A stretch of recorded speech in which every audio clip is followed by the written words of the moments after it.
नमस्कार, शर्मिलाज किचनमध्ये तुम्हा सर्वांचं खूप खूप मनापासून स्वागत। आज मी दुधी हलवा बनवणार आहे। तर छान असं पटकन होणारा दुधी हलवा। तर मी ही दुधी घेतलेली आहे। तर तिला स्वच्छ धुवून असे 2 भाग करून घेणार आहे तिचे। तर छान असा दुधी हलवा पूर्ण रेसिपी पाहण्यासाठी या चॅनलला अजून तुम्ही सबस्क्राइब केलं नसेल तर या चॅनलला सबस्क्राइब करा आणि बेल आयकॉनला क्लिक करा, तर व्हिडिओ पूर्ण बघा। तर आता मी ही दुधी सोळून घेतली। तर दुधी हलवा करण्यासाठी दुधी कोवळीच पाहिजे। तर तिला बिया झालेल्या असल्या तर बिया काढून टाकायच्या, पण शक्यतो दुधी कोवळीच घ्यायची। तर अशा पद्धतीने मी किसणीवर ती किसून घेते।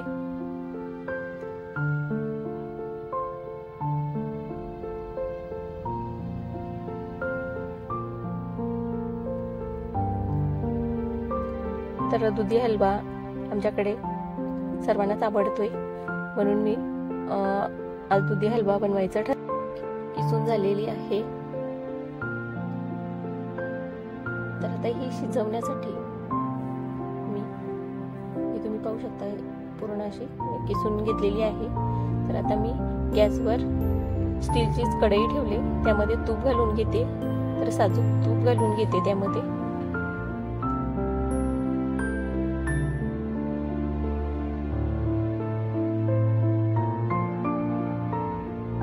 आता याच्यामध्ये ड्रायफ्रूट मी परतून घेते।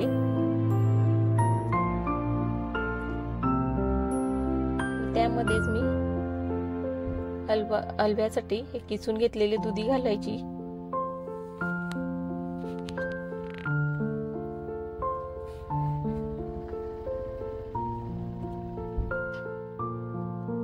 आता ही परतून घेते चांगली।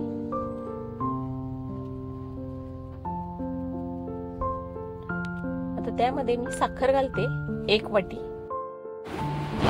तर साखर आपल्याला आवडीनुसार घालायची आहे। तर आता हे छान असं परतून घ्यायचं।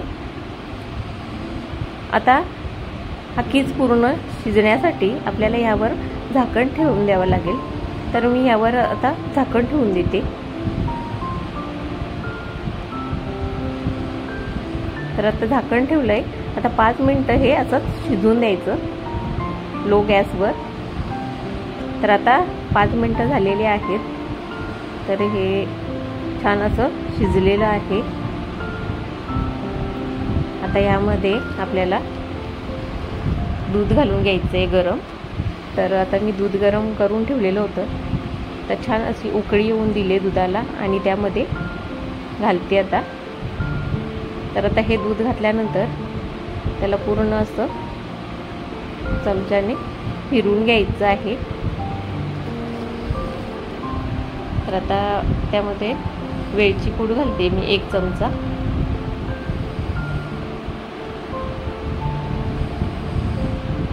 आता आपला हलवा छान असा तयार झालेला आहे। तर त्यामध्ये साजूक तूप घालते 1 चमचा। तूप नाही घातलं तरी चालेल, पण मी घालते कारण तूप टाकल्यानंतर छान असा सुगंध येतो तुपाचा आणि त्याला चव सुद्धा छान लागते, म्हणून मी तूप घातलंय। तर आता हे आपलं पूर्ण हे शिजून झालेलं आहे। आता हलवा आपला रेडी झालेला आहे खाण्यासाठी। तर आता मी बाउलमध्ये काढून घेते। तर कशी वाटली तुम्हाला आजची ही व्हिडिओ? तुम्हाला आवडली असेल आणि अजून तुम्ही या चॅनलला सबस्क्राइब केलं नसेल तर या चॅनलला सबस्क्राइब करा, म्हणजेच मी टाकलेले नवीन व्हिडिओज तुमच्यापर्यंत सर्वात आधी पोहोचतील। तर पुन्हा भेटूया अशाच एका नवीन रेसिपी बरोबर। तोपर्यंत धन्यवाद।